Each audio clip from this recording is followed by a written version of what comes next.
You could join us. We begin with the Minister of Foreign Affairs and Regional Integration, Shirley Ayoko Botre, who is urging the new Libyan representative to Ghana, Mohamed M.O. Melad, to ensure the persons, especially from Africa, who travel through the country in search of greener pastures are not abused like experienced in the past. Speaking at a ceremony where the new representative presented her appointment letter to the minister, she commended Libya for measures it had put in place to address the problem of instability in the country, as this year marks the 10th anniversary of the Libyan uprising. Many Ghanaians who have made Libya their home. A good number also are those who are transiting. And for us, apart from the other traditional forms of relationship that we enjoy with you, this is an issue also that I think that needs attention. Today, we can say that the tensions arising from the treatment or alleged treatment of Ghanaians and Africans going through Libya in search of greener pastures have gone down considerably. Of course, even then when it was happening, there was no way that we could say that it was the Libyan government, because we all know the situation there and how then it was panning out and it was creating problems. So the fact that you have a government now, for us is very important. We're hoping that we can engage along the lines of ensuring that our compatriots who are in your country and even those who are passing through are treated well, so that nobody talks about human rights abuses of any kind. Because I know that as a member of the African Union, you mean very well towards all your African brothers and sisters. And so I'm hoping that our engagement will see a lot of improvement, that we will work together. Because whatever you do, it's going to be difficult to stop people from leaving the shores of, in our case, Ghana, to go elsewhere. So we depend on countries that along that route to wherever they're going, that these countries will treat them with a lot of respect, humanely, and ensure that their human rights are very much respected. Elsewhere, the Bono East Regional Police Command has commenced investigations into the murder of a top Muslim cleric with the Tijaniya sect who was shot and killed by suspected armed robbers at about 7 p.m. Tuesday on the Abromasi Road near Yeji in the Pru East District. Correspondent Anna Sabet has been speaking with the Regional Police Commander, DCOP Esumadu Ochredako, and has filed the following report.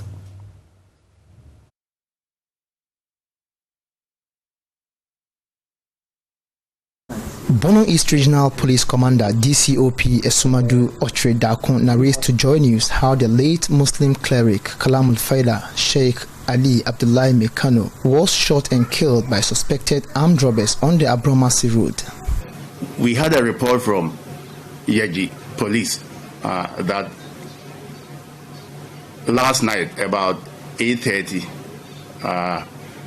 one man called Abdul Mumuni, he came to the station there with a report that at about 7 p.m. he was traveling with the victim on a motorbike from a village called Kajevu towards Yeji, and they got to a section of the road where they saw that some people had emerged from the bush and then fired at them. according to Momoni, he actually was able to escape, leaving behind the victims. So he rushed to the station. Police accompanied him to the point where he claimed they had been shot at, and they found the victim who had sustained a gunshot on the right leg, and he was actually dead. So they took him and brought him to the EIG government hospital for preservation. The Regional Police Command has, however, commenced investigations into the matter and assures the family and the public that the perpetrators will be brought to book. We have started investigation. We have been, after we brought the body to the morgue at EIG Hospital, the police went back to the scene looking for pieces of evidence. And we have started talking to informants for possible clue or clues that can help us arrest the suspects. DCOP Otri Darko called on the bereaved family and the general public to remain calm as the police increases surveillance on the major road networks within the region. We want to tell the general public, including the family, that we are doing our best. We are working around the clock to get the perpetrators arrested. We have also increased patrols on that road, and we have put on these roads more snap checkpoints. Yes, we are also doing escort of some vehicles. So the measures are in place, and we are hoping that we achieve our goal of reducing robbery incidents to the barest minimum in the region. Reporting for Joy News, Anas Sabit, Tichiman.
Live on Joy News desk. Now, the Northeast region is recording a rapid surge in COVID-19 cases as it has confirmed an additional 188 cases of new infections, with 7 deaths in the last 2 months. This is a significant increase in the number of infections compared to last year, where the region recorded only 22 cases in the course of 8 months from April, when the first case of the virus was discovered there.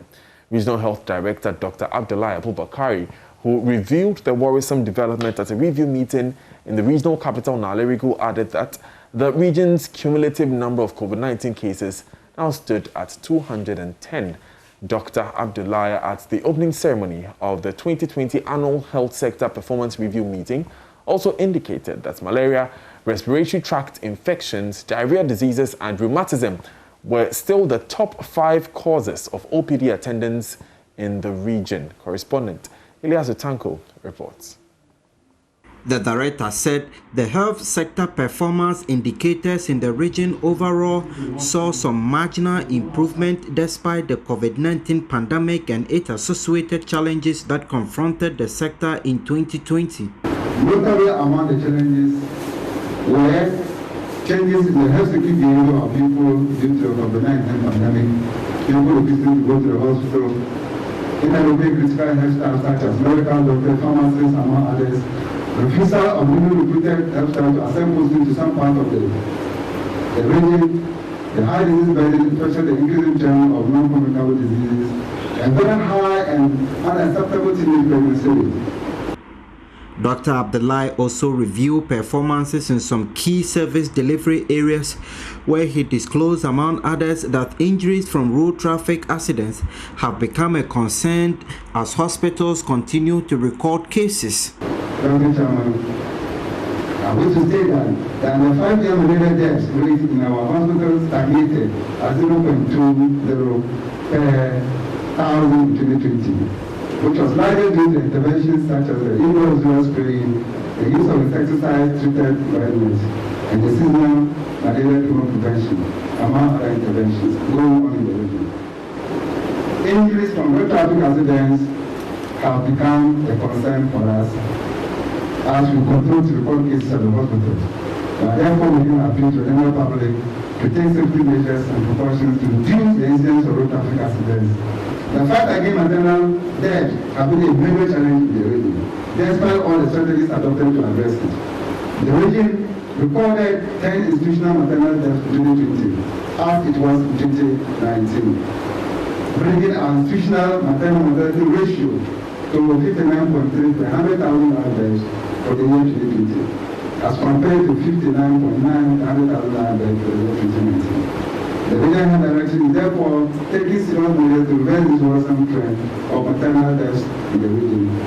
I would therefore like to seize the opportunity to solicit the support of Honorable Regional Minister and all other stakeholders in our fight against maternal deaths. TB also continues to pose a threat to us as a region. Out of a target of detecting 314 cases for 2020, we're only able to detect 149 cases. It is slightly lower than the 179 cases detected in 2019. The regional performance review follows similar events conducted by the various municipal district directorates and their health centers. 84 performance indicators and 4 milestones were assessed using the Ministry of Health and Ghana Health Service Holistic Assessment Tool. The Northeast Regional Minister Yidana Zakari, who was a special guest of honor, addressed the meeting, pledging his support for quality healthcare delivery in the region. As a new region, the challenges facing the directorate are huge, but not unsurmountable. It is, however, pleasing to note that we have a very hard-working Regional Director of Health Services and his team, as well as committed and competent workers in the health fraternity, who are working round the clock, 10 things round. As a regional coordinating council, we would strive with you in your effort to mobilize the requisite resources to meet the health needs of the people. My doors are widely open to you and your team for discussions that would inure to the health benefits of the people in the region. I equally invite all and sundry to join hands to lobby for the needed health resources to the region. Ilyasu Tanko reporting for JoyNews. You're live on JoyNews desk with me, Daniel Daze. So far, we've taken you to the Bono East region, where a top Tijaniya Muslim cleric has allegedly been murdered. We heard from the police who say he was shot in the leg and found lying in his own blood. Let's move to other stories. Then it's been 2 weeks since the rollout of COVID-19 vaccinations began in Ghana. Despite the skepticism and other myriad of concerns expressed by the public, the inoculation is seen a significant response and participation. JoyNews visited the Malamata markets today to engage health experts on the rollout stories so far and find out how the vaccination has fared. Director of Public Health at the Ghana Health Service, Dr. Franklin Esedu-Bekwe, and other stakeholders were our guests. We are expecting a reasonable number of doses of AstraZeneca and possibly Sputnik in the next few weeks to come. And what we see, if you look at the regimen of the AstraZeneca, to do first dose and then repeat after 8 weeks. But then even there's a space up to 4 weeks. So the time you're supposed to take yours is 8 to 12 weeks. But we are expecting over 2 million doses of AstraZeneca the next, let's say, 4 weeks to 5 weeks. So by that time, yours is due and mine will be due. There will be a reasonable number of AstraZeneca. And then we are also procuring the Sputnik V. I want to say that for now, we are not combining 2 separate vaccines. So you cannot take AstraZeneca and go to Sputnik. But it's early days yet. There's a lot of study being done whether you can do interchangeable vaccines. But for now, it's not like that. So you take AstraZeneca, you repeat with AstraZeneca. You take Sputnik, you repeat with Sputnik. So don't be much allayed. You get the vaccines when it's time. Okay. What happens if I lose my card? Yeah, so you see, that's why the registration is done. So all your personal information is on it. They even took your email address, your phone address. So when it's time, you'll be called and notified that it's time to come for your second dose. Okay. All right. So even if I lose it, is there a reason? Side effects or adverse events that may occur.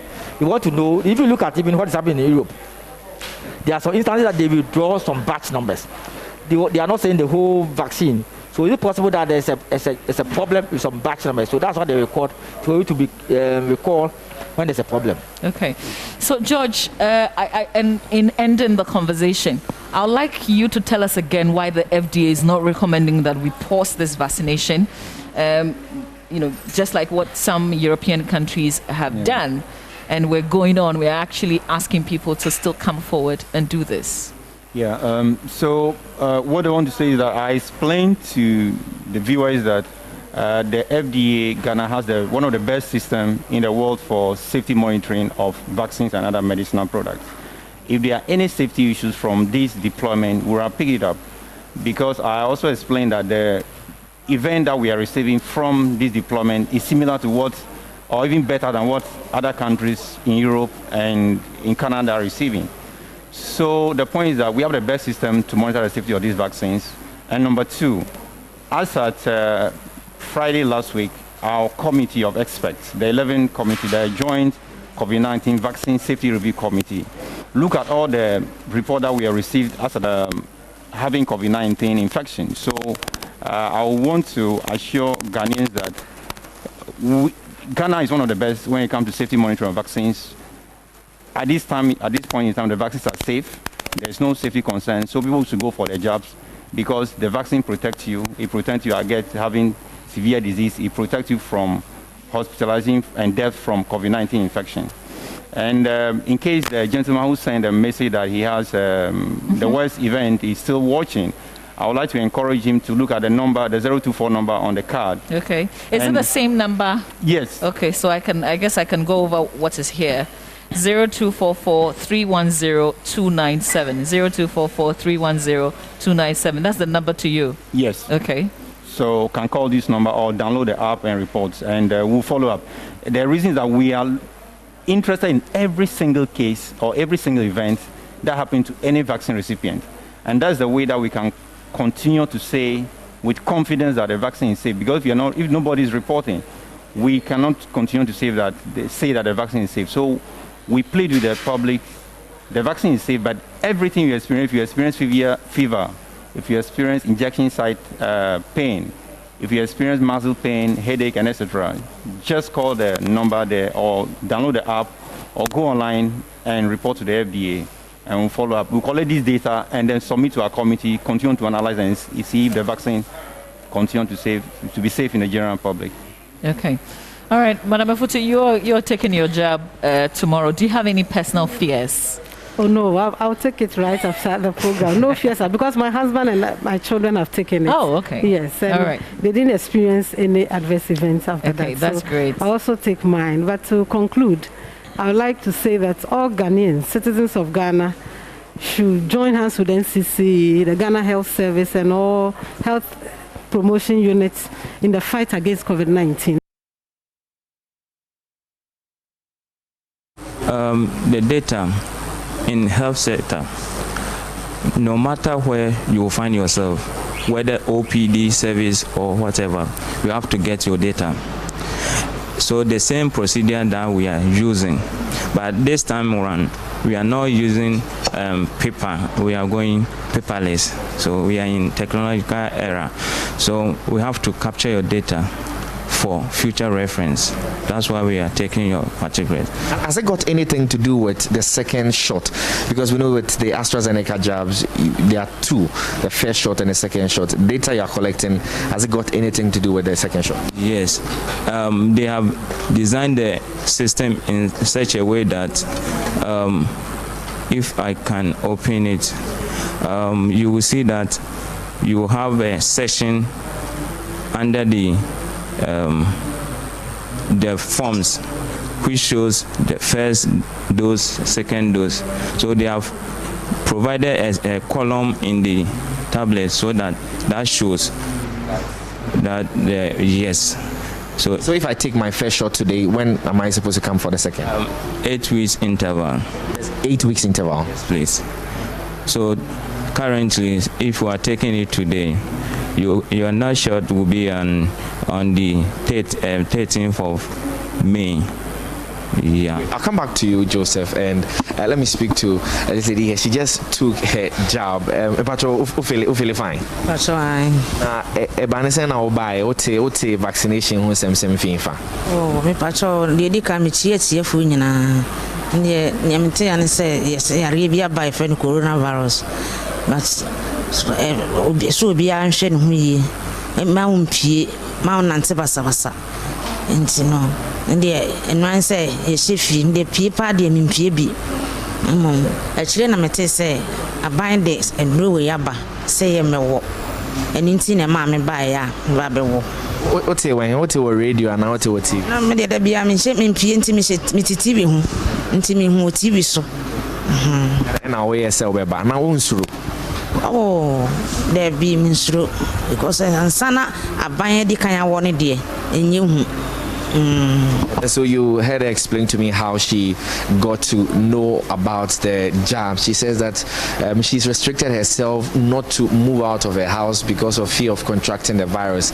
And indeed, she's been watching TV and listening to radio. That's how come she got the information that there was a vaccination program actually ongoing. She decided to come. I asked a follow-up if she wasn't scared, given the the issues that are going around about headaches and so on.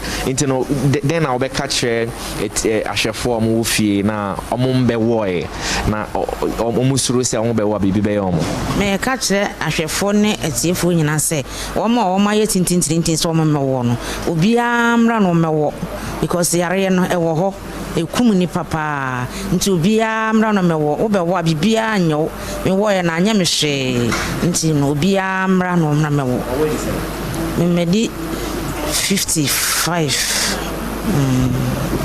So she's a 55-year-old lady. She just took the jab, and she's encouraging everyone who is, adamant, in fact, having skepticism to come out and take the jab because really there's nothing to be scared about. I'll wrap it all up. So as you saw there, there's nothing dangerous, there's nothing scary about the vaccine shot. I got it myself. I am fine now to a few side effects. You should go out and get it yourself if you're eligible, of course. Now, residents in 8 communities, including Dungu in the northern region, do not have potable water as the only source of water is almost drying up. The dam, though not the best source of water, is their only available water and has been over the years. The communities are calling for help for the provision of potable water. Let's hear Martina Bugri. The worry for these residents about where and when to get water in the coming days would be Herculean. Their lives will evolve around moving from one community to another in search of water. Women and children will have to spend hours in search. Mohammed Hafiz is a Form 2 student of Answaruddin Junior High School. He's just closed from school but has to begin drawing water so that he can fetch enough. He says he will have to increase the number of times he fetched so that by the time the dam dries up, they will still have some more to use. Hamza says the water is for all purpose. We have in our area, we use it to build our rooms, and in cases we used to drink and wash our clothes. The pipes are not flowing, so we don't have a good supply water to drink and cook for our meals. People are drinking it, and animals too are drinking it. A student of the UDS, Suleimana Abdul Jabbar, says they have had to rely on this water because they cannot afford the daily 2 cedis for a gallon of water sold by water vendors. It has been a month since we have water shortage in this area. The pipe is not flowing anymore, and this is the only dam around this area, and we are depending on it.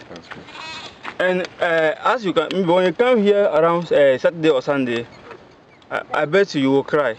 When you see us with the students, we are suffering here. And, some of the people in the community, they are selling waters for us. They'll go somewhere and bring the water. 1 gallon of water is 2 cedi. Okay. And imagine you are a student and you are going to spend all your money on this on buying water from the natives. We are really suffering a lot around this area. This is the only dam that we have here, and you cannot even use this water to wash your hand. The water is also contaminated, and you are supposed to use it and wash your hand or cook something and eat. They should please come to our aid and help us. We need their help. They should support us. Just look at our school, UDS. So, if we are here studying and this river, or there's no water here, we are going to suffer. So we are appealing to NGOs and the government. Please, they should come to our aid and also get water for ourselves. We are appealing to them. They should come and help us. Another resident, Zarao, says for the past 2 months, they have not had water run through their pipes, and so they have to go in search of water each day.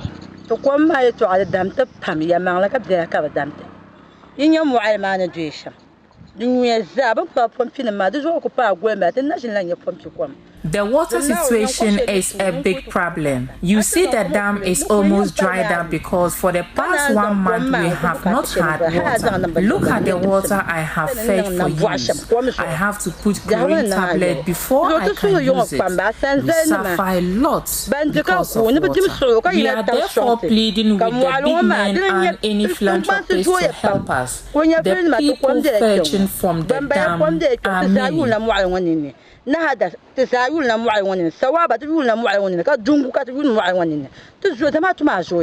assemblyman for the Dungu electoral area, Haruna Rufai, says the people are suffering and all plea on the Ghana Water Company has not yielded any results. In fact, I don't know where to start, but this water crisis has been a very big challenge to me. I cannot count the number of times I have been to the Ghana Water Company. It is getting almost 2 months now. We have not had any water from this electoral area. In fact, the people are suffering. This dam, as we can all see, serves a lot of communities here. Almost 8 communities in my electoral area. In fact, I cannot talk about this water. The water is so dirty that they cannot use it to do anything. On it. They cannot use it to prepare anything. Very dirty, as you can all see. So we are pleading that the authorities in charge should help us. Very worrying situation there. Now, if you are a public sector worker looking forward to a huge wage increment, you may have to be measured in your expectations because the Finance Ministry says there is simply no money to meet such demands. Indeed, this situation is likely to persist until the year 2024. Government is expected to collect 72 billion cedis in revenue for the 2021 fiscal year, but 90% of that money will go into interest payments on loans and compensations, which are salaries for government workers, leaving virtually nothing for development. Contributing to a discussion on the budget organized by the Ghana National Chamber of Commerce and Industry, the technical advisor at the Finance Ministry, Dr. Samoninoy Ashong, called on the country to tighten its belt for harder times. compensation for employees alone, the unencumbered portion of domestic revenue, what I mean is if you net out all the mandatory transfer, which is required by law, get fund transfer, national health insurance, DACF, if you net out all those ones, the rest which is left to pay wages, salaries, use of goods and services, capital, social intervention programs, that portion alone is not even enough to pay for wages and salaries. In fact, if you pay for wages and salaries, that portion, you are left with about 40% in the whole. So you have to go and borrow to pay for that extra 40%, plus for goods and services, as well as capital expenditure and social intervention programs. Not to mention other government guaranteed debts which have to be catered for. So it is not a rosy picture, and we've got to call a spade a spade. So when people go about saying that there's, we don't need the taxes, government might give this, government might give that, the reality is that the money is not available. And we must well recognize that and work within that tightrope so that we all have to share the burden, so to. Now, Assembly member for Ahimfie electoral area in the Wenchi municipality of the Bono region, Kasim Mohammed, has expressed disgust at the activities of cattle herdsmen as the SDA cluster of schools in the area. According to him, the constant nuisance by the cattle in the school has been disrupting classroom work intermittently. Kasim Mohammed, who doubles as a member of the school management committee, was speaking to JoyNews' Nesta Kafui Ajoma in Wenchi. This is Wenchi SDA cluster of schools in the Bono region, popularly known as Frima School. It can boast of producing most of the top-class citizens of Wenchi and its surrounding communities, but it is grappling with the incessant invasion of the compound by cattle.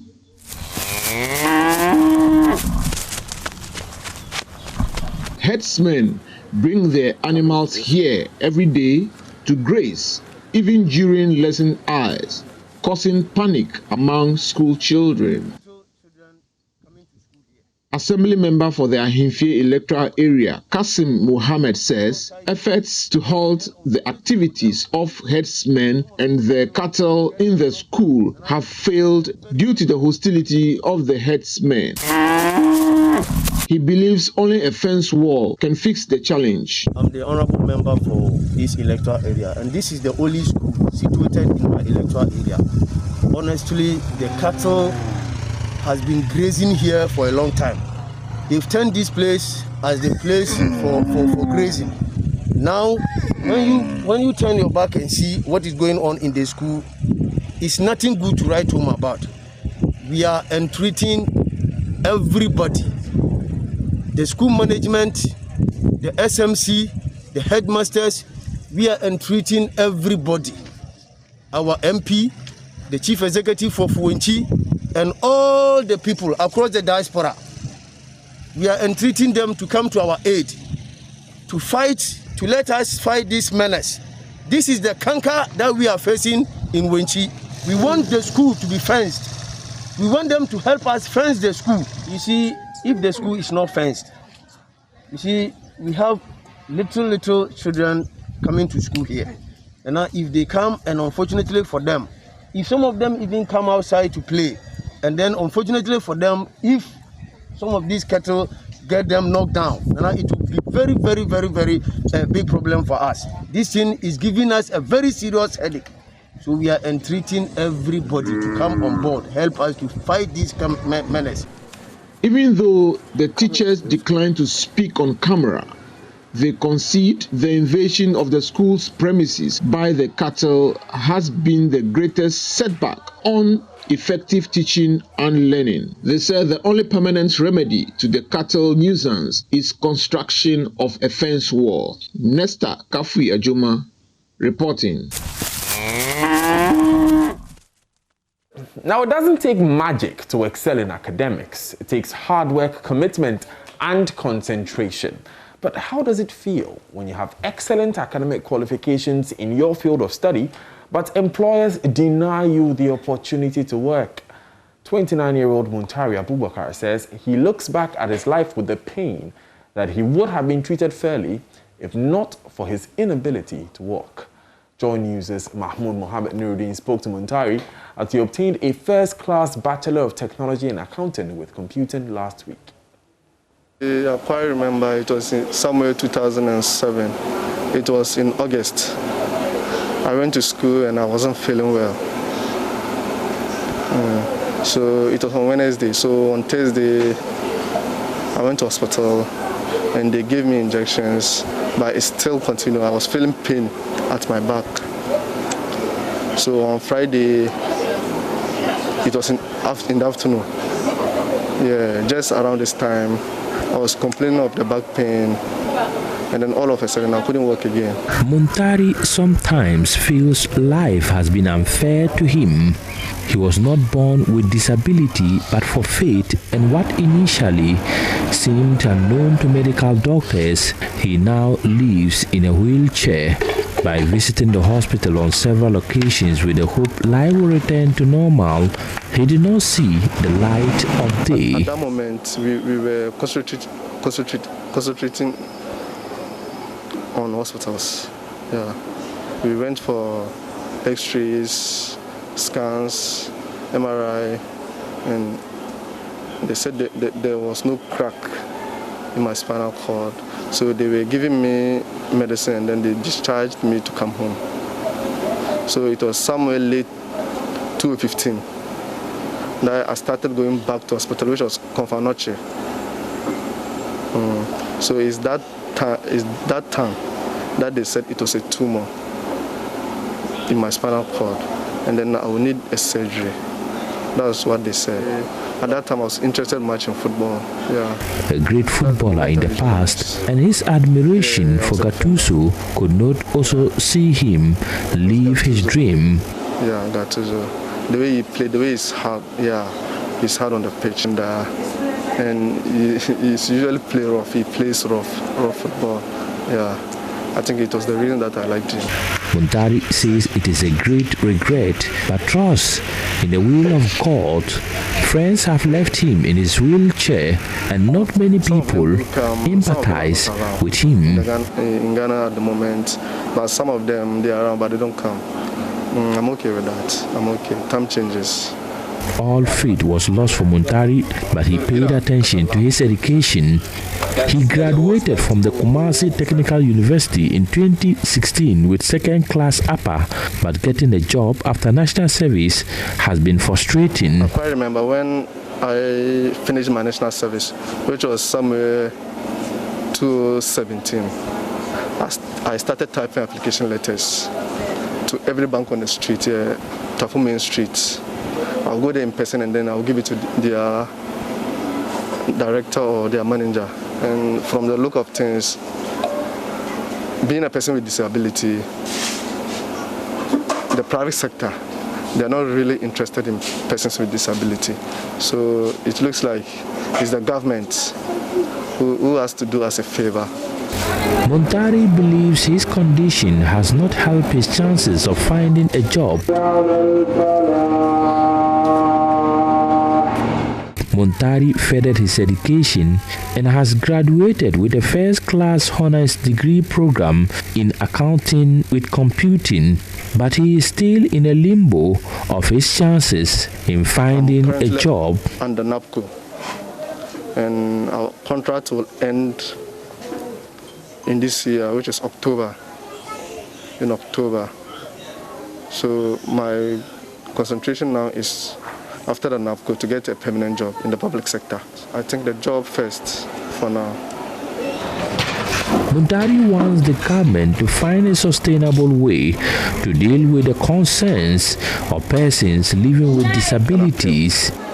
To the President of the state, to consider of giving a percentage of every sector employment to persons with disabilities so that we can get the opportunity to be employed. A report by Mohammed Nuruddin.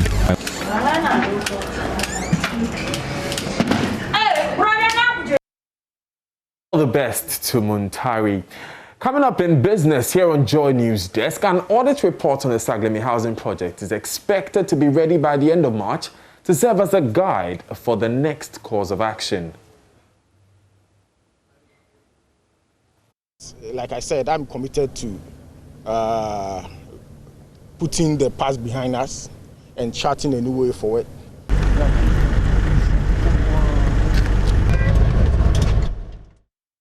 There's more in business after this.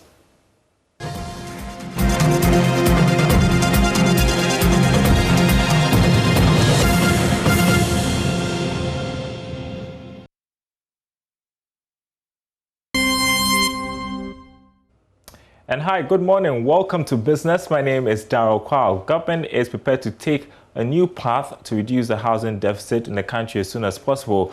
This will see the continuation of all uncompleted projects, including the controversial Saglemi housing project, which has been abandoned for more than 8 years now. Now, Minister for Works and Housing, Francis Asenso-Boakye, told journalists after a tour of the facility and other housing projects that an audit report on Saglemi is expected to be ready by the end of this month to serve as a guide for the next action. Here's a report. By the Minister for Works and Housing, Asenso-Boakye, was intended to abreast himself with ongoing housing projects in the country in order to make a decision on them. The Saglemi housing project has about 636 housing units fully completed, but awaiting some basic social infrastructure before it could be occupied. More work has to be done. We have invested close to 200 million into this project, and this is where we are. The project, I believe, was a great idea, but the conception, the design, and the implementation did not go well at all. And that is why we find ourselves in this situation. But like I said, I'm committed to putting the past behind us and charting a new way forward so that we can complete the project. Over 1,000 housing units. Currently, we are saying that the current housing deficit is 2 million. So if you're able to complete this over 1,000 housing units, it's a big step towards tackling the housing deficit. The minister and the team also visited some developed sites by the Tema Development Corporation, where works are ongoing at the Kpon Affordable Housing and Affordable Mortgage Scheme project. General Manager at TDC, Samuel Sante, has been briefing journalists on progress made so far. The Kpon is made up of 3,016 units. It's the biggest of all the Government of Ghana affordable housing projects. It's the biggest in Ghana. So we are churning out 3,016 units. I must say that we are just about 20% completion rate. You know, obviously because of funding breaks and also capacity issues with contractors. And now that we have the right partner to go, we are going at a very speedy rate, and we hope that by the end of 2022, we would have finished all those apartments. You understand? Yes. So with that one bedroom? Yeah, starting from studio, and as you say, the studio is going for about 49,000 cedis. Yes, cedis, not dollars. And then a 2-bedroom is about 167,000 cedis. That's the upper limit. And if you compare in the market, it's the lowest. The minister assured that the facilities will be completed early in the interest of the state. Goldfields Ghana Limited has presented a check for 120.7 million cedis as dividend for the year 2020 financial year to government through the Ministry of Lands and Natural Resources. Subject of whether or not the country stands to benefit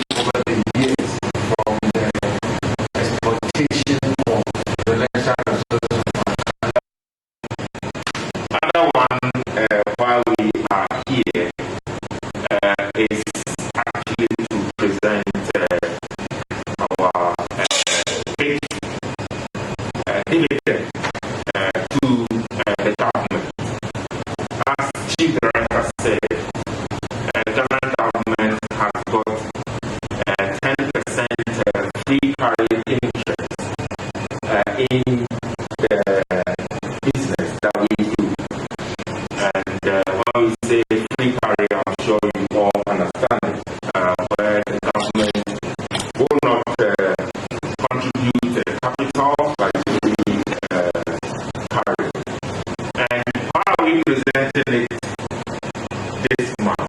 While representing it. That was the Executive Vice President and head of Goldfields Ghana, Alfred Bako, speaking over there. The Minister for Lands and Natural Resources said government will continue supporting the mining sector. And that's it for the business segment. Up next is sports. Do stay tuned.